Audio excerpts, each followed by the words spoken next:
What's up? Another day, another active day. Ngayon, ipapasubo ko kay April ang hybrid program ni Coach Benji. Ito yung ginagawa namin every Monday. Sana kayanin ng asawa ko. Let's go! Ang setup natin, pagkatapos ng bawat station, may run agad bago pumunta sa exercise. Kaya hindi ka talaga basta-basta matatapos sa isang movement. Unang station natin, farmer's walk, tapos run ulit. Sunod, walking lunges, run ulit, plyo push, tapos run na naman.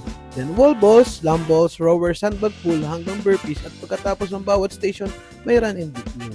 Kaya habang nagpapatuloy yung workout, mas ramdam mo yung pagod dahil kailangan mo mag-transition from one movement to another habang tinatry mo panatilihin yung pace. Dito talaga papasok yung endurance at conditioning.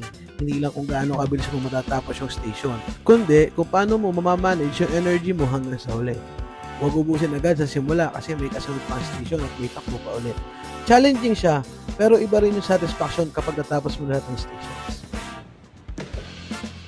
Nice.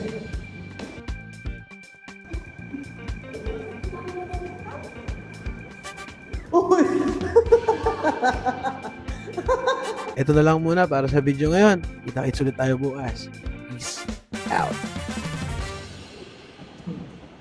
Oh, ang oras mo. Dito mo may stop mo. Stop ko na rin, stop ko rin. Stop. Nakailan si Mami?